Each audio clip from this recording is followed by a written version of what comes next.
Hey everybody, welcome to the pod. I'm your host, Kaitlyn Bristowe. Today we have Kim Kardashian's personal trainer, Senada, on the show. I would do anything for her muscles. Like, she flexed in one of my photos with her and I was like, I gasped.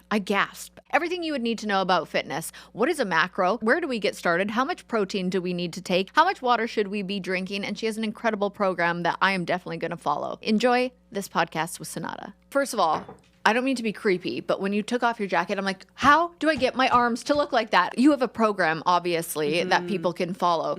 And, you know, I find it so fascinating that right now in the world, we are so invested in protein and actually lifting weights. Are you so happy to see this change online? Because it's definitely becoming a thing. Oh, it is. Yeah. Yes, it is becoming a thing, and I'm so happy to be a part of this kind of revolution of like women lifting weights and consuming enough protein. Yes. I'm not on the be as thin as possible bandwagon. I'm like, thank goodness that changed. Yeah. Women are so strong mentally and physically, and I just think it's so empowering to feel strong. Yeah. But let's take it all the way back to the beginning. When did you start your fitness journey? I've always been active. Always. So when I was a kid, I always was like on trees, climbing, getting those fresh fruits. Like that whatever we had access to in Albania. I was born in Albania, and I scaled trees, jumped on rooftops to get like the ripest fruit, because again, you had limited resources, so you had to whatever was available. And I loved that, and I still to this day, if I see a fruit tree, do you really? You still climb it? I will. I'm fascinated by it.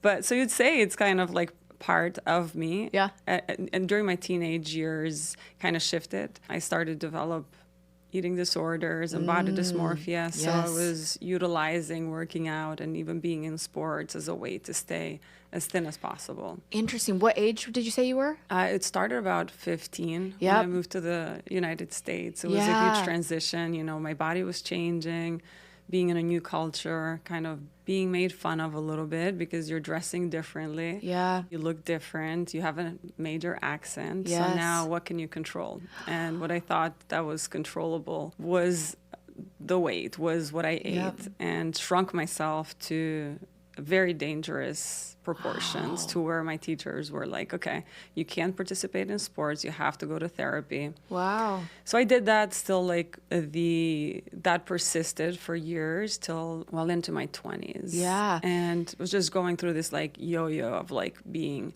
a little bit curvier, super skinny, not eating enough, then binge eating. And because you can't just sustain such a strict diet. No. And why do people think that they can? You know, like, is it? Yeah. I only say this because I was this way as well. I went through so many phases in my life. I definitely still to this day have body dysmorphia. It's I would say pretty severe, but I've worked on it for so long. But I grew up in a ballet world where I was standing in front of a mirror with all these girls, and we would try and be as skinny as we possibly could. I gained weight when I moved away for a dance scholarship when I was 19, and I thought, well, I was always so tiny. I was like, I can't gain weight, so I would eat whatever I wanted. And then people around me started making comments about my weight. So then I really was like psycho about what I ate to get skinny again. I wanted to be skinny. And I don't know why we think we can maintain this lifestyle that will basically make us sick. Yeah, because we're not thinking about long term. Yeah. It's all about like the now. Like I didn't care that it was affecting my long-term health. Right. I didn't care. Like I just wanted right now to accomplish this image that wasn't even I didn't even know what that image was because I was getting super thin and it still was not enough. But so because it was unsustainable and because it was unhealthy, and it kind of also brought on other disorders like mood disorders and depression, anxiety.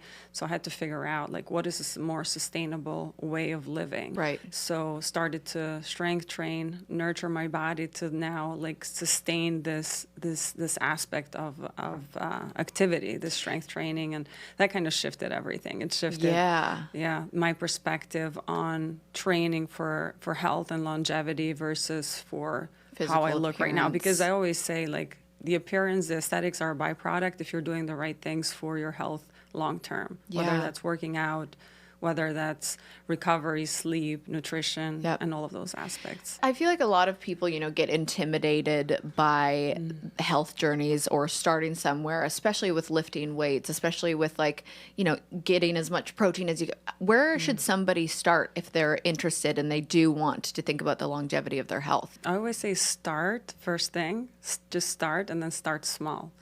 So start small because you want to establish that habit over time. You don't want to bite more than you can chew. So you don't want to say, I'm going to work out 7 days a week or 6 days a week. Start maybe with 2-3 days. Failure. Exactly. Start with 2-3 days.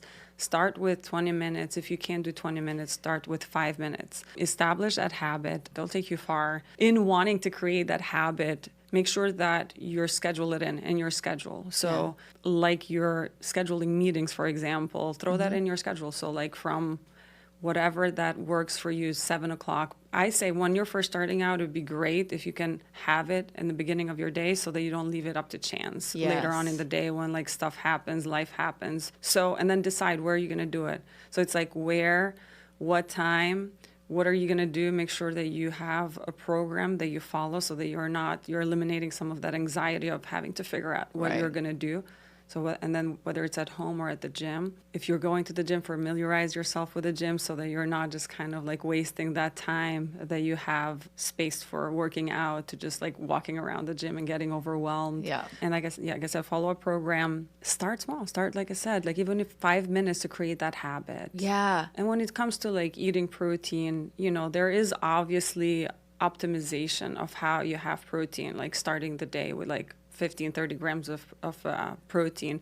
But if you can have the protein in a day, start with that. Can I have at minimum 0.8 grams per pound of body weight in a day? Have that however you want at first. And then if you want to optimize, then you can start the day with 30 grams of protein. You can bookend both sides of your workout, so the beginning and the end, with protein and some carbs. Yeah. So get to the nitty-gritty once you have the foundation down.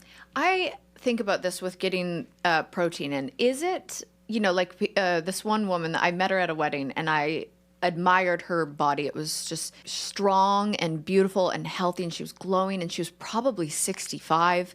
And I said, what are you doing? And she talked about protein, and she said, if you can't eat it, drink it. Just find ways to get it in. Exactly. Is it okay to be getting protein from a collagen powder and not just grilled chicken and steak and everything? Because I wake up in the morning and I do 2 scoops of this collagen that is this beef collagen that has 20 grams of protein in the 2 scoops. So I put that in my coffee and then I eat protein oatmeal. Then I do my workout and then I will have eggs and a shake after, which I'm okay, boom, that feels good. Yeah. But is that, I just worry so much because I'm oh gosh, now all this information's coming out on don't get this packaged food and this packaged food. But getting protein from those kinds of powders and stuff, is that okay? Yeah, as long as it is a full protein, a complete protein. Because sometimes collagen powders don't necessarily contain all of the necessary amino acids that your body needs because we don't necessarily need protein. We need the amino acids are the essential amino acids that are in protein. So if you can get all of those in a powder that is clean, that is sourced in a sustainable way, and that doesn't have any heavy metals third-party testing, that's absolutely, that's an easy way, because it is hard for a lot of people to consume. Let's say I'm 138 pounds, 138 grams of protein a day. That's difficult. That's a lot. That's a lot. Is that what you're supposed to do? Is eat your body weight of? So the guidelines have actually changed a little bit, but at minimum 0.8 grams per pound of body weight. I stay more around 1 gram per pound of body weight. You can go a little bit higher too again, but are you supporting that consumption with also working out and strength training? Yeah. What is some crazy conspiracy theories you hear about consuming protein, or I feel people always, have another side of, It'll mess up your digestive system that you're going to be backed up for days. Oh, really? I mean, obviously gotta have your fiber and help your body, help your physique basically get all of the nutrients, but processed protein that way as well. But yeah, that is demystified. That myth is put to rest as far as like protein not being good for your digestive tract. Yeah. Yeah, I've never been more regular in my life, everybody. But that's so interesting because I'm like, I really am enjoying that scene on social media that like more people are lifting weights. I started lifting weights probably 6 years ago. I love it. I love it so much. I love how it makes me feel physically, mentally, in every way. I actually find myself getting depressed and I'm like, oh, of course I haven't been working out or lifting weights in a long time. And it's really helped me shift my perspective of not what my body looks like, but what my body's capable of. Yeah. And that really helps me. On the other side of social media, there's all these things like now I'm reading vegetables aren't even good for you and this and that and the other thing. What do you have a program that people follow that is like what you do, what you believe in? Tell us about that. I think there is just so much misinformation. God, it's crazy. And it just creates a lot of anxiety. Yeah. It's like I say, eat your vegetables, even eat your fruit, obviously not overdoing it and perhaps pairing it with like a protein or a fat so that you can manage your sugar levels. But you get so much, there's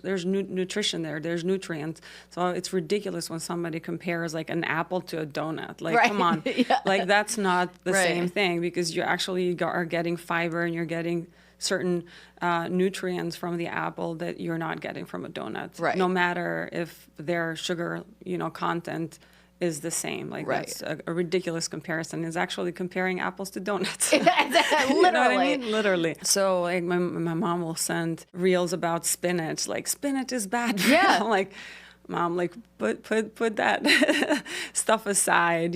Sure, some people can digest spinach that's cooked better than uncooked spinach. So cook the spinach. Some people might have a problem with the oxalates, but I don't know that they're consuming enough to have, which is what spinach contains, which is what some of these people are claiming. Right.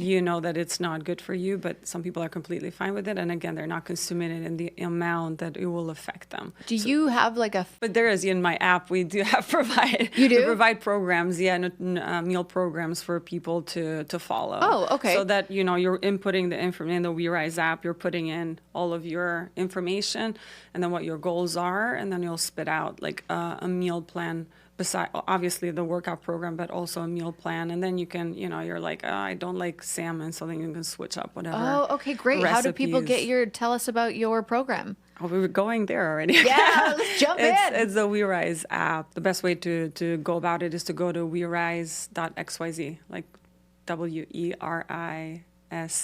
Yeah. .xyz. How do you feel about the word diet? I don't like so diet I use in the sense of like this is your regimen of food for the day, but like in the diet sense that we've been hammered over the head with, like diet culture. I hate diet culture. I agree. I feel like we need to redefine what diet means to people, and it really just means what you're consuming. Exactly. It's your meal plan for the day. It's your.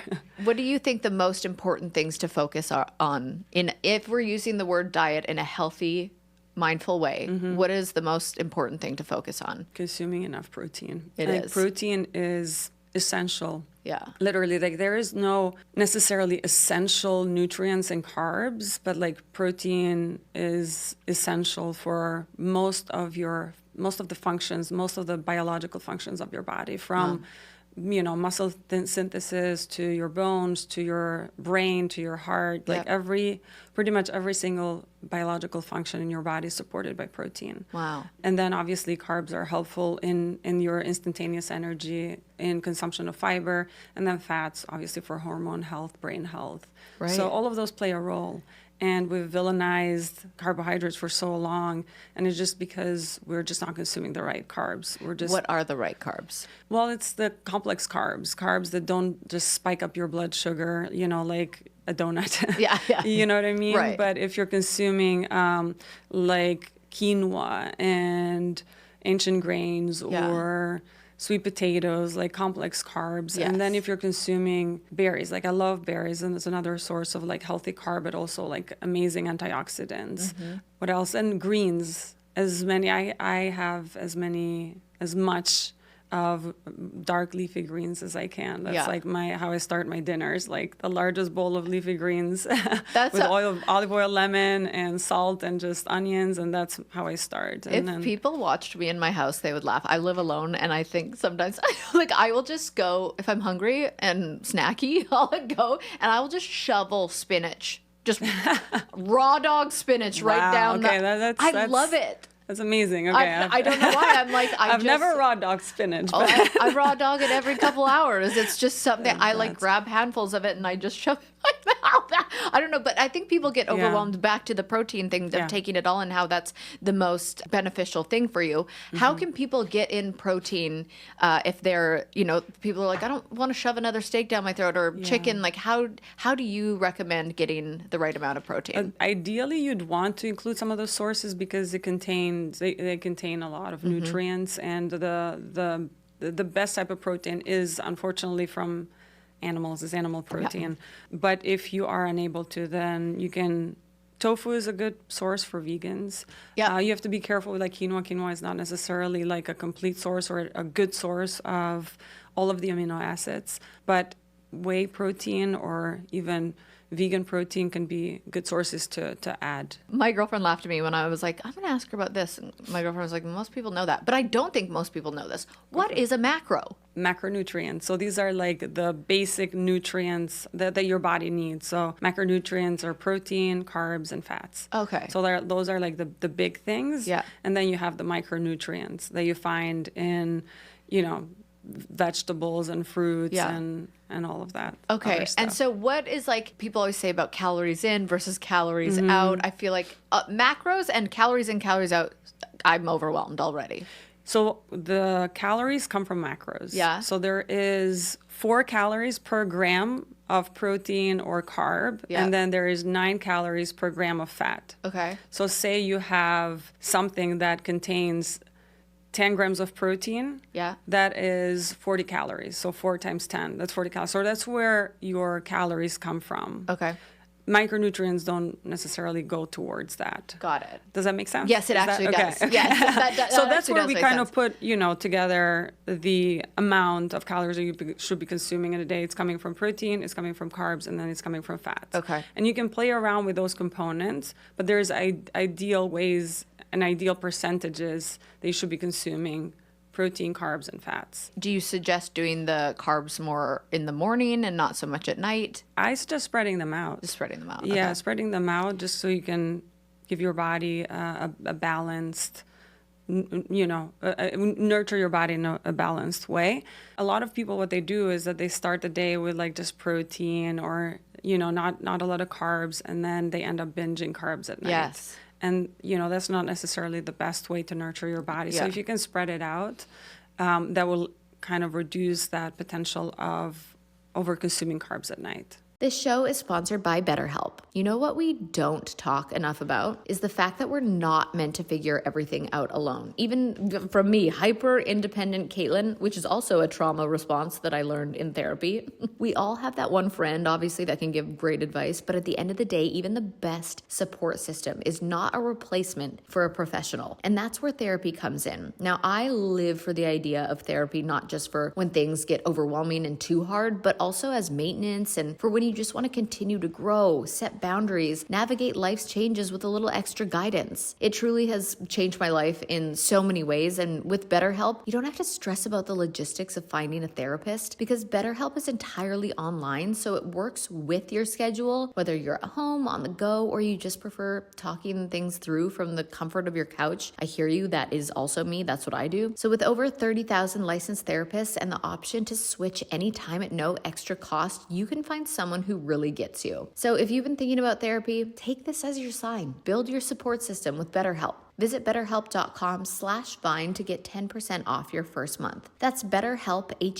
HELP.com/vine.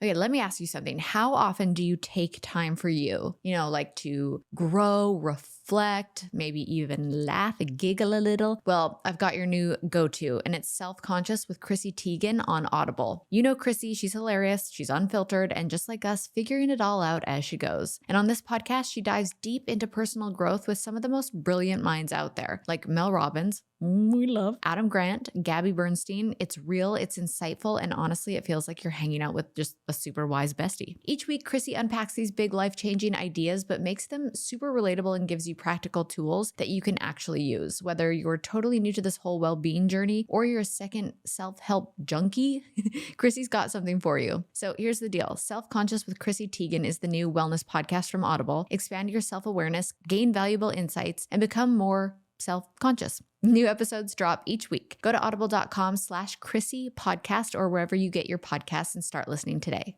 I wanted to know about like HIIT workouts because I think a lot of people, me included, used to think I'm going to do a Barry's boot camp every day and I'm going to spike my heart rate and I'm going to run and I'm going to, like get in the best shape by doing that. Like what would a spread out week ideally look like for someone who wants to build muscle and get lean? I mean, I think there's a misconception with like strength training and it not getting you lean. Okay. I think strength training is how I stay lean. Yeah. I wouldn't say that I contributed to cardio because I don't really do much cardio. See, okay. My form of cardio is doing a full body circuit one day a week. And then I do sprints 2 days a week after my upper body and an ab. Okay. training. And is this all on your app too? Programs like this? Okay. Yeah, absolutely. So I do, like, just to break it down, I do 3 days lower body, so glutes and legs. Yeah. I do 2 days upper abs with sprints. It's just 5 sprint intervals of like 20 to 30 seconds going like 100% all out. Too. I love them. Yeah. And then I do a full body day once a week in a circuit format. So it like keeps my heart rate up with like minimal rest. Yeah. And that's pretty much it. You know, like Sundays will be my like active rest day. Yeah. Like I can do maybe a dedicated like ab workout at home or something like that. And if I need to take a day off here and there, like if my body is like, okay, today I need a break, then I do give it a rest. What about like getting 10,000 steps a day? That seems to be such a thing for people. You got to get 10,000 steps a day. Do you believe that? It is beneficial to keep your body moving because even if you're working out for like an hour a day, you're not eliminating the need for the body to move the rest of the day. You should get up throughout the day, move, go for a walk. Yeah. You know, I do a couple of walks a day. Yes. Which kind of help with those steps. But it's a good measure to to get the steps in. I have 2 dogs, so it helps because I walk them twice a day. Exactly. So I get my steps in. Yeah, but same. You have 2 dogs? I have 1 dog, but what kind of dog do you have? Maltipoo. Oh, little sweetie. 12-year-old Maltipoo. Oh, Tweety. I love he's- dogs so much. How did you get into training high-profile clients? They approached me. It wasn't. Did you build your social media and they came to you? I just built my social media. I think there's been a lot of like viral moments, and one of the viral moments was me doing an ab workout off of the side of a yacht. Really? Yeah. So I think that was the video that Kim saw like a couple of times. She's like, okay, I think I'm gonna, reach out. I'm gonna people reach out to her. Really? Yeah, that's how she told me that was the workout that convinced her. That's so So funny. sometimes, doing a silly workout on, like an ab workout on the side. And the thing is, if you're doing what you love, things start aligning for you, and you're clearly passionate about fitness, and you know what you're doing, and all of a sudden Kim Kardashian's reaching out to you to train her. That's pretty impressive. Yeah, it was a surreal moment, and it goes back to what you were just talking about strength training and nurturing your body correctly. That was. So it was, yes, of course, like training Kim and wanting to help her, but also like the image that she represents to a lot of women. Yeah. So if I could influence that image and support her in wanting to become strong, then I am supporting many millions of women that do look up to her. Oh, absolutely. So.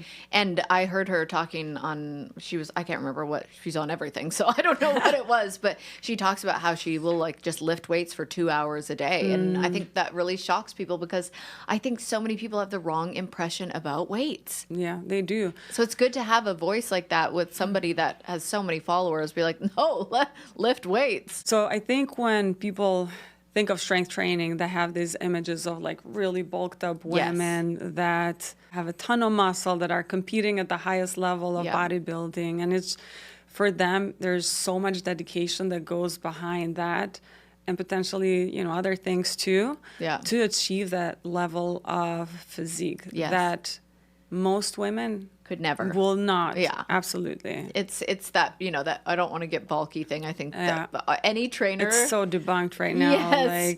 Yeah, I like that though. Even for the people that are naturally in the best shape ever, like the dedication that goes behind that, with nutrition and working out and all of the other things that go into it, it's for a lot of people, they would need to put that same amount of effort, which is a lot. Right. And most people, there are studies that actually say that most people that do lift, and for women, it's only like 26% of women. Maybe it's a little bit outdated because, again, we don't have like extremely current data, but only around 27% of women lift weights.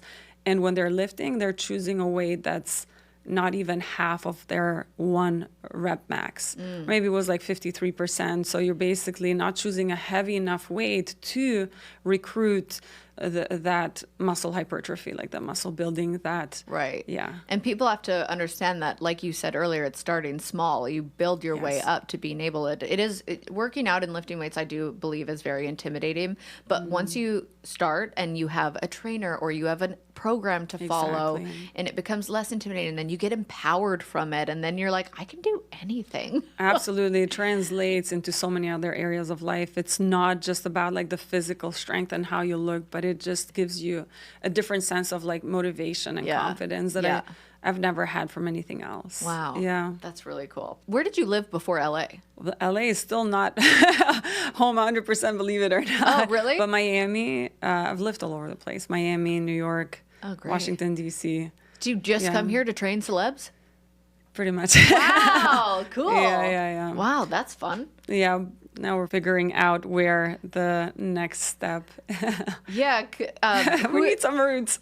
Who was your first celebrity client? BB Rexa was my first celebrity client, and it was during COVID. Yeah. We did it over FaceTime. Oh, you did? She worked out over FaceTime. Wow. Such a champ, to just push through. Because, on FaceTime sessions is not as, motivated as when you have somebody that's there, which a lot of people need. There are some people that, don't necessarily need that. They prefer to work out on their own, but When I started really training, I went on Dancing with the Stars, and it was during COVID. And so I was working with my trainer over FaceTime. And it's hard to stay motivated when they're not there. And I was in a apartment room. I was using towels to do certain things and on my feet. And you just had to work with what you've got. But exactly. That's, do you only train a higher end client, or I guess because people can go into your program and kind of be trained by you through that? Yeah, I do. So I have a couple of businesses that I run, which is the app, the We Rise app, and then the clothing lines and Toa. So honestly, my time is super limited. Oh, yeah, I can imagine. It's impossible to even train 2 people a day. Yeah. Personally, that was before. Now, No chance. The app went live and everything got to the point where it is now, but it's time consuming. Yeah. Well, good for you. That's a lot of hard work. Thank you. That's very impressive. What would you say to women who feel discouraged because they think they'll never even reach the level that they want to be at? It takes time. Yeah. It takes time. Give yourself some grace and be patient with yourself, and allow to just make it a habit for the long-term health versus wanting to see those results. If you make it about aesthetics, they're going to take a little bit of time, so you're going to get discouraged. But if you make it about how you feel in your body when you do work out, how that's impacting your long-term health, then it becomes more sustainable. Then it becomes about the process versus the end goal. Yeah. What would you say is the biggest fitness myth that you would debunk? We already talked about the biggest one, which is women are going to get bulky as they lift. Right. And, that protein is going to give you GI issues. And which I think a lot of the GI issues now is from not consuming enough protein, not consuming enough of the other nutrients as well, proper carbs and fats. How important is it to drink water every day? I'm very important. I know. Join the so club. bad. I'm not that great at it. I need to like carry my water around with me to Is it because consume. it flushes out bad toxins? Like, what is it that... It is essential in every function, pretty much every okay. function of your body. So it's not, again, There's no about loophole, just, Kaitlyn. yeah, there's not. It's about processing the food or digesting the food correctly. Yeah. It's a mood, like it supports your brain. It just every essential function of your Yeah. body is supported by water. That Like makes even 1% dehydration Yeah. can lead to issues, and even just fixing that can help tremendously. Yeah. Okay. Yeah. Well, fine then. Fine. I keep trying to find ways around it. I'm like, drink wine and less water. Somebody tell me that one day. Balance it. Yeah, Balance it. balance it is very true. What is Yeah. a typical eating day for you? Like, do you eat for fuel and then do you let yourself have a cheat day? What does that look like? I don't like the term cheat days. You I don't? don't like Tell me cheat why. days because if I enjoy eating a certain thing, I'll incorporate cheating. it. It's not cheating. It's I just like that. if you are labeling food as good and bad, Yes. you're going to again go into that habit of Yep. of dieting, Yeah. and supporting diet culture, which I'm so against. So if I want ice cream, I'll have ice cream, just again in moderate amounts. Yep. And not every day. Right. Right. But I'm not going to. I don't do a whole day of like cheat meals. If Yeah. I want pizza, I'll have pizza, but I'll have not a whole pie. Right. I'll just have a slice or two. You Right. know, it's just about moderation. Like Yeah. apply the 80-20 rule. 80% of the time, make healthy choices that support your goals, and 20% of the time, make choices that to support your mood, your whatever you. Yeah. Do you have a trick for like I get the craziest sweet tooth at night.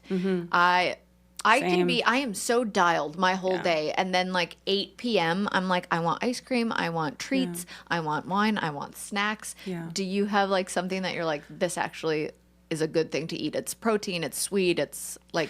One thing could be that you're limiting yourself throughout the day. Yeah, definitely Like if am. you are a little bit more flexible during the day and you include perhaps healthier sweet choices, do that. Or like carbs that support, again, if you are limiting yourself too much on carbs, then you're going to have those carb cravings at night. Yeah, that's but true. if you, I'm like that too though. Like at night, after dinner, I want something sweet. So I'll Yeah. I don't know if you see my page, but I do a lot of like healthier dessert options. Yes. So I'll make those because they're pretty easy. Like I don't necessarily like baking. Like it's Hell no, crazy. you don't have time to bake. But like super easy to make. Actually, yes, I have seen you do that on your page. They're super satisfying. So you just like, I don't know, I'm throwing some fruit, like let's say bananas, and throwing this like very thick protein powder. So like when you're making protein mixes, they're like thin, but if you add a lot more protein, it becomes thick. Layer it on top of like the sliced bananas and maybe drizzle some like dark chocolate or something and nuts and freeze it. It's like the most delicious thing you've ever had. And now you're checking off some of your protein needs. Okay, but tell people right now, because they're going to want these recipes. What's your Instagram so they can follow? Senada.Greca. This episode is brought to you by Progressive Insurance. Do you ever play that fun little game with your budget? You know, the one like, let's just move a little from this category and then shift a little from that one and just hope it all evens out. That game? Yeah, same. But when it comes to your car insurance, you shouldn't have to play guessing games. So with Progressive's Name Your Price tool, you tell them what you want to pay and they're going to show you options that fit your budget. It's kind of like having a little budgeting sidekick, a little budgeting friend. Except this one actually makes things easier. So try today at progressive.com. Progressive Casualty Insurance Company and Affiliates. Price and coverage match limited by state law. Not available in all states. Okay, apartments.com has more rental listings than anywhere else. So finding the perfect place is easier than ever, and so is finally moving in together. Just the two of you. It's a really big step, lots of new responsibilities, lots of adjustments. Most likely they'll wake you up at odd hours to go to the bathroom, and you'll most definitely find yourself in trouble coming home late for dinner. They might even unroll all of your toilet paper next time. It's just what happens when you two find a new place together. But you're not doing it because you feel like it. No, you're doing it because you love them, because they're family. And that's why apartments.com has the most pet-friendly rental listings on the internet, so that you and your furry family can find the perfect new place together. Apartments.com, the place to find a pet-friendly place. So many women say that their metabolism is slowing down. How much of that is true and how much of it is just lifestyle? It is lifestyle. There are studies actually that say that your metabolism doesn't slow down as you age. It's just your level of activity. Yep. So you stop doing the same things that you were doing before. You slow down, and that's what affects. And that's what people tend to think, that their metabolism is slowing down. Is like lifting weights, working out, eating properly, that's going to speed up your metabolism?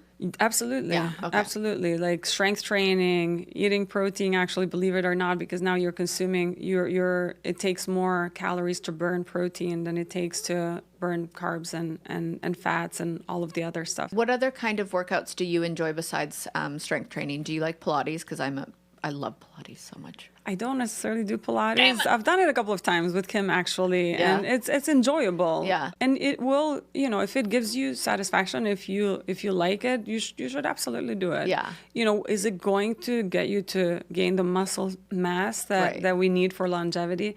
No, unfortunately, it's not going to do that. So would you suggest 3 times a week of actual heavy lifting? At least 3 times a week of heavy lifting. Okay. Get your sprints in, like a couple of days of sprints. Yeah. You can add those onto maybe your Pilates day or something, or like when you're not doing anything, or on a light, like I said, neck and upper body and abs, I'll do sprints. But sprints, not necessarily just like, you can sure do sprints on a treadmill, but I love like assault bikes. I love rowers and skiers. I hate assault bikes. I see one and I'm like, no. I love it, but it's a love-hate relationship. Fair enough. Makes me feel amazing afterwards, but in 30 seconds on that thing, and I'm like, oh, you're dead. Bleh. You're dead. I want to throw up every time. I think this is probably really nice for people to hear and digestible. Is you said that even 5 minutes a day can be life-changing. Tell me about that. It's just about establishing that habit. Yeah. I think it all starts with habit and consistency. I was actually like, my hair girl, she was like, I've been lifting, but I'm not seeing much.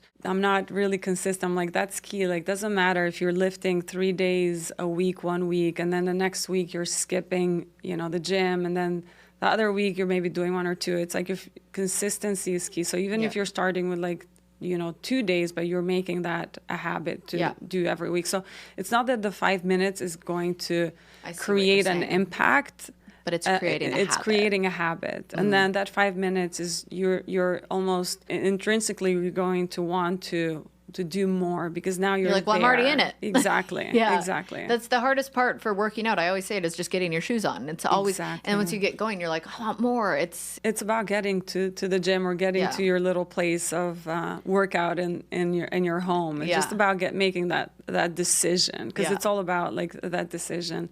And if, for a lot of the time, people are like, how do you just stay motivated? It's not about staying motivated. It's about, again, creating that habit, and it's about eliminating the negotiation with yourself. Like, am I going to do it today?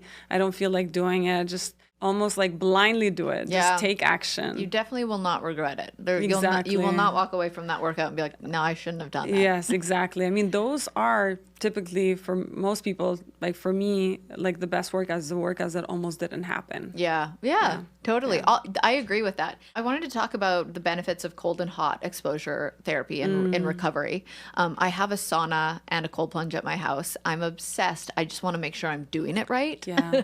And I think you've talked a lot about cold plunging and sauna therapy. What are the real benefits? More and more studies show that there is tremendous benefit, especially for women, when it comes to saunas.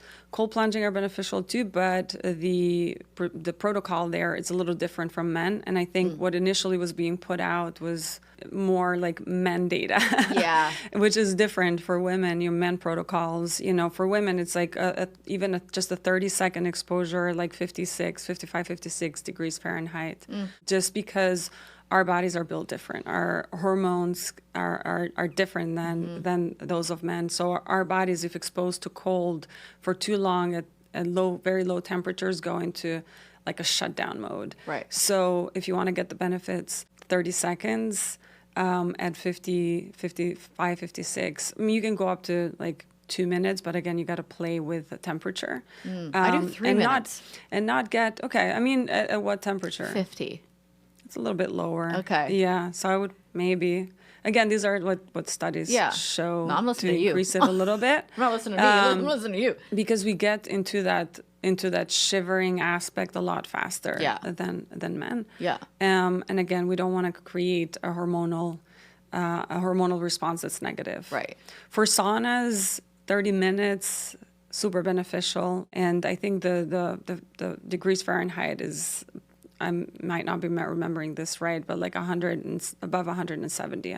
That's mine only goes up to 170, and it had, and that's what I do. But just for 30 minutes, and it's super beneficial in like supporting your hormones and supporting your muscle growth and so many other benefits that go hand in hand with that. When it comes to sauna, doing it right after strength training or working out, super beneficial to, again, support like your recovery and then your growth hormone. When it comes to cold plunging, do it not after. Don't do it after after strength training, especially if your goal is to put on muscle. Right. So when should you cold plunge? Before. You can do it before. I would say, again, give your body a little bit of time to like adjust back. Okay. But if you're going to do it after working out, at least 8 hours. Wait at least 8 hours. Yeah. What about like doing the back and forth, the sauna to the cold plunge to the sauna to the cold plunge, doing rounds? Is that beneficial? There is some contradicting, you know. For me, I mean, again, you have to wait to allow your body to adjust between one and the other. I don't, when I do that, my body doesn't respond well. So you have to be super cautious of exposing your body to the two extremes, especially again with us women, we're a little built differently than men. So it's proceed with caution when it comes to that. I just love it. Yeah. I mean, if it gives you that, you know, good sense, that good feeling. I sleep like a little baby if I do it. Like the back and forth? Yeah. I really enjoy like sitting in the sauna. I just love it. I love it so much. I could do it all day. Yeah. I love cold plunge because I don't even know what it's doing physically for me, but mentally I like feel alive. I feel in the moment. I feel so energized when I get out. And then I end on the sauna because then I sleep so well after. That's amazing. Yeah. I just want to know I'm not I mean, again, if something works for you, and again, sometimes we don't know what there's anything underlying, you know, like if your hormones, you know, I just did a full panel blood work. Good. Yeah. So if that works for you, what is your protocol that you do? And with the sauna cold plunge, like how long? Then how long do you wait in between? So I do 30 minutes in the sauna and then 3 minutes in the cold plunge, but I go right back and forth. Really? And you feel totally fine. The first time I ever did it, I was like, no, something's wrong. I got lightheaded and whatever. So I guess I shouldn't say I jump right back in. After I get out of the cold plunge, I probably give myself like a minute and then go back in. In the sauna? Yeah, but I feel fine. What about from sauna to the cold plunge? I love it. I dive right in there and I'm like, yeah, and you don't get any, so you don't wait at all from sauna to cold plunge. Yeah. I mean, I guess protocol is waiting for a few minutes. Okay, a few minutes. Yeah. Okay, I will like actually listen to you and do that because I don't know what I'm doing, but that's good to just know. Don't pass out. Yeah, I know. Well, always, if I'm alone doing it, I have my friend watch my security camera. So I'm like, I'm scared. Also, I feel like it's so, it's not really affordable for people to be getting saunas and cold plunges. Yeah. But is there any affordable ways to improve recovery for people who don't have access to, high-end recovery tools?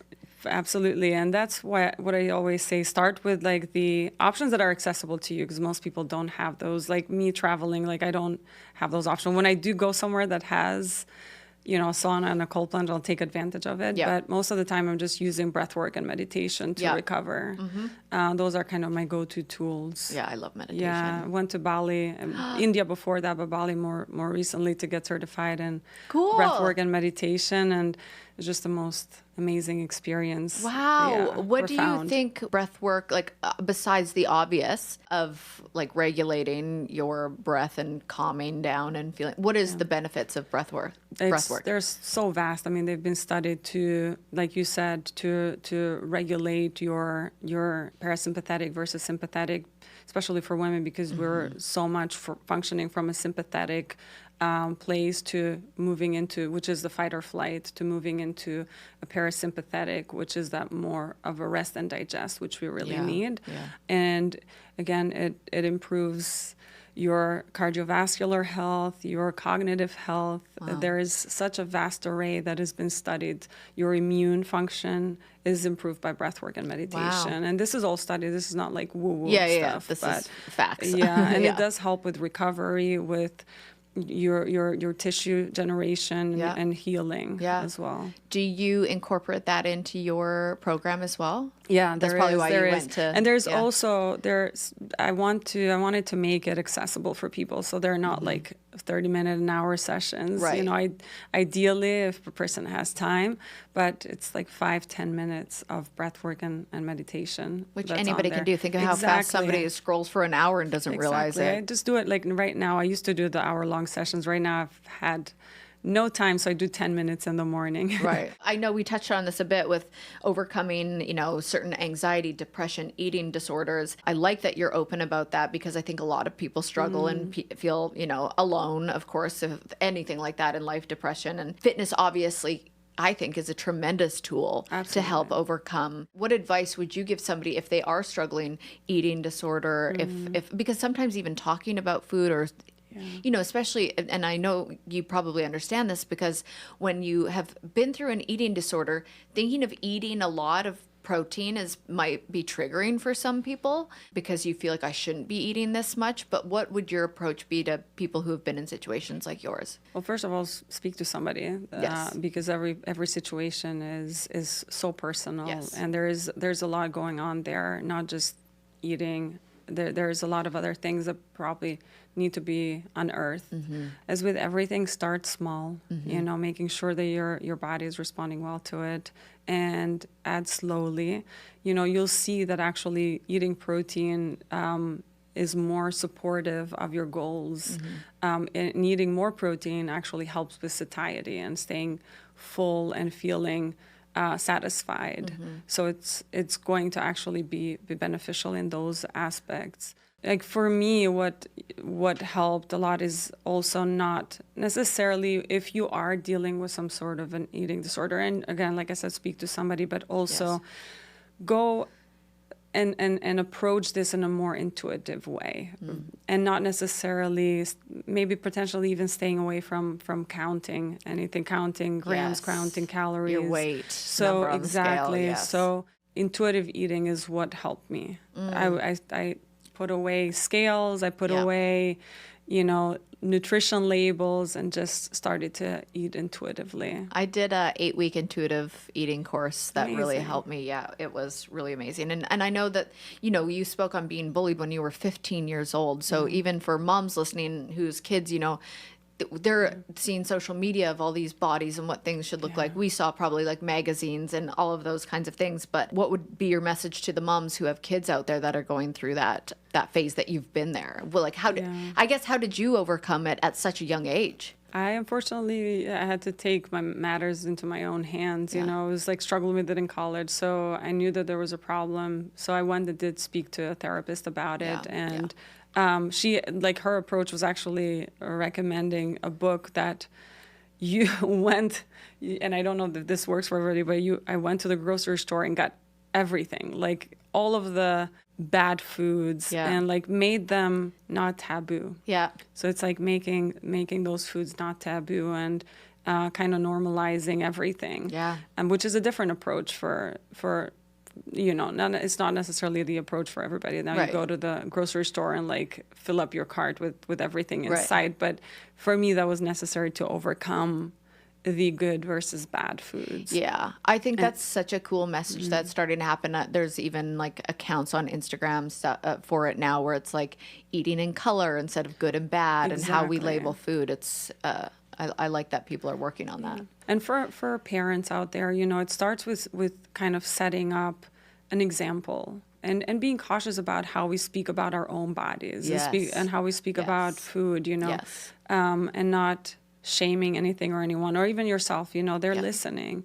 I speak to my sisters who have kids. I don't have kids, but like I'm like, just be careful how you speak to yourself about yourself, because you don't necessarily speak to them in that way. You're not saying, but when they're hearing you speak about you and your body, they're picking up on that. Yeah, that's such great advice. So I think that's like the main thing, and making just nutritious choices and not making it about how we look and aesthetics, but making nutritious choices because how it makes us feel. This supports how we feel and helps support our longevity. Yeah, I think just being more knowledgeable as a parent too of what food makes you feel good, what doesn't make you feel good. Yeah, that's good advice. And not utilizing food to reward. Yeah. I think that's like a big thing. Now we feel like food is a reward, even like cheat days, that's a reward, right. But if you eliminate that and everything is more accepted and it's more, it's not so vilified or then you get rewarded for. I try so hard to not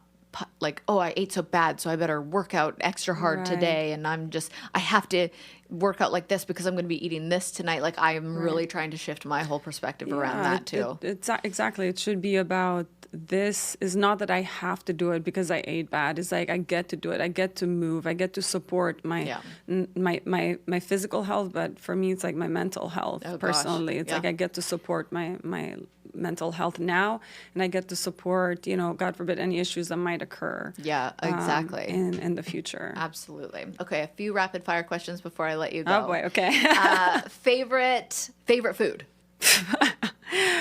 Nachos. Nachos? We make some mad delicious nachos. Yummy. Do you do like shredded chicken or like what do you put? What's your toppings? Chicken, yes, but mostly it's like good quality beef. Yeah, with just like tallow chips, like a limited amount, like a good amount, not like overly doing with the chips, but like tallow chips, which don't have like bad oils. I've never heard of tallow chips. So they use tallow from beef. To cook the chips in. Oh, cool. Yeah. Okay. I'm gonna look that up. Yeah. Okay.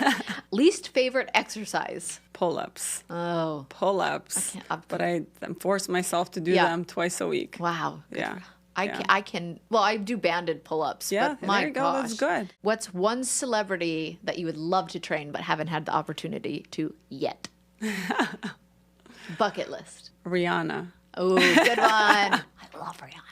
Okay, if you weren't in fitness, what would you be doing? In the jungle somewhere. Yes, that'd be me. I'd be like, I'd live with the animals. Yes, exactly. Same. I've been to Peru a few times, and it's just been some of the best times of my life. Oh wow! And then India and Bali, it's like the best times of my life. So if I wasn't in the in this world, I'd be in that world for sure. Oh, that's amazing. Best piece of advice you've ever received? Just start. Whatever it is, just start and stop complaining. Nike did it best. Just do it. Yeah, just do it. Exactly. Nike's so approachable too because they don't say do it. They go just do it. Exactly. Yeah. What's one thing people would be surprised to know about you? I played rugby in college. Did you really? That's cool. I don't know. Is that surprising enough? Yeah. That's pretty cool. I mean, you played. I would have guessed that. Yeah. But I mean, you do seem like an athlete. Yeah, I guess people didn't before I had a little bit of muscle. Or a lot of bit of muscle, however you want to look at it. Yeah. For me, it's never enough, because really? like, give me all the muscle. Yeah. I want to support my long-term health. I mean, we lose muscle starting at 30, so like, give me all the muscle that I can put on. I know. When I can put it on, so that it can carry me through life. Which is again one of those things where you're like, women get so scared, but you're like, you'd have to you work so hard to get the muscle because that's like. You'll just thank yourself in however many years, Exactly. I mean, 1 in 3 women after, the menopause, I think maybe after the age of 50, if I'm not mistaken, will experience an osteoporotic fracture. In 1 in 3 women. Wow. And like if you're falling and if you're breaking a hip, like your chances of, unfortunately, like dark as it is, to die in the 12 months post it is like it's 20%. Yeah, like that's crazy. Yeah, like why? Let's get bulky. Why don't we want to support our health? Like I mean, our future self will thank us. Truly, I believe that as well. And before I let everybody go, they have to give me a confession, an embarrassing story. And now is the time for you. All right. This is why I do it at the end and not the beginning because I'm like, now we've built this rapport. You're comfortable with me. Tell me. Oh my gosh. I don't know. Should we go there? Yes! All right. So maybe not a lot of people know this about me, but I used to work in the pharmaceutical industry, which I thought was going to be like helping people and educate the doctors on the products. But it's not that. And it was awful. I hated it. Really? But it gave me a lot of good skills, like interpersonal skills, communication skills, being in front of people, because I was super shy as a kid. But so one time we were at a sales meeting and it was March Madness. So it was all about like college college, Yeah. you know, Yeah. sports. What was it? Basketball. Yeah. Yes. March Madness. Yeah. And, you know, obviously everybody had been drinking a little bit. Yeah. It was totally fine. Like, that's what everybody did Yeah. on sales meetings. And this music is playing that is typical to March Madness. I can't remember right now. Is there a song that is like typical? I don't know. There was a typical song. So there's this like random guy walking ahead of me and has a button-down shirt, and I kind of go from like 0 to 100. I go from like super shy to like dancing on bars really quick. Yeah. There's no like in between. Yeah. So I'm like, it would be really cool if you just like ripped your shirt like when we get on the bus. And he's like, no, I didn't even know the guy, and he wasn't even anything like sexual or anything like that. It was just like March Madness, you know, you rip your shirt off. So he gets in the bus, I rip his shirt. And who's sitting like on the front seat is like the CEO of the company who witnesses this and like makes me an example. So like the HR talks to me the next day. No. I go home. Oh no. Yeah. So HR that's probably, had to. I'm like sitting there. I'm like, this is like, it was literally just, you guys made it a March Madness topic. Like, this was March Madness themed, not topic. It was March Madness themed. Feed us like a bunch of alcohol. Yeah. And like, what do you expect? Yeah. Oh my! I can just picture you raw. I literally like all the buttons. Like, might have been an expensive shirt. I don't know, because he started collecting the buttons on the ground. Did he really? Yeah. He's like, I'm gonna need that later. I know. I mean, oh my gosh. And it was not. It was just so like. Did you have to talk to him after? Completely like above board. I did, and I apologized. And I apologize to many people, but you know. Oh God. But hey, you know, it makes for a good story, because I don't know. It does. Did they forgive you? No. Oh No. really? Yeah. Even when you apologized, they were like, not okay. Not okay. It's like, come on. Like this is pharmaceutical sales. There's a lot of shit that has happened that is way more. Did you get fired? I did. I did. Like this good girl that's like summa cum laude, like A+ student. Oh, bless with you. a master's degree, like gets fired from a sales job. Like, come on. How old were you? Early 30s. Oh my gosh. Yeah, Well, it 31 projected or you into the something right like that. direction. It did. Hey, you've got you know, before sometimes. Yep. That's to make some other decisions. Absolutely right. Well, thank you so much for being here. Thank you. Yes. Tell everybody one more time where they can find you and your program as well. Yeah. Senada.Greca on Instagram, and then wearise.xyz. Okay. Amazing. I am definitely going to be plugging in all of my information and seeing what you tell me to eat, because whatever you're doing, sweet. I'm doing. Send me your email address. I'll hook you up. Yeah. Because there's like amazing things that are.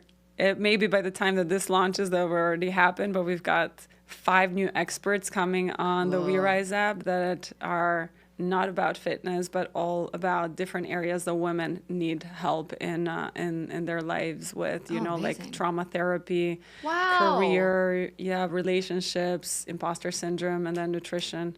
And that's just the beginning. Yes. So, we need you. For women, by women. Obsessed. All the way, yeah. Wow. I will support that any day of the week. Thank you. Thank you. Thank you so much. I'm Kaitlyn Bristowe. I'll see you next Tuesday. See you next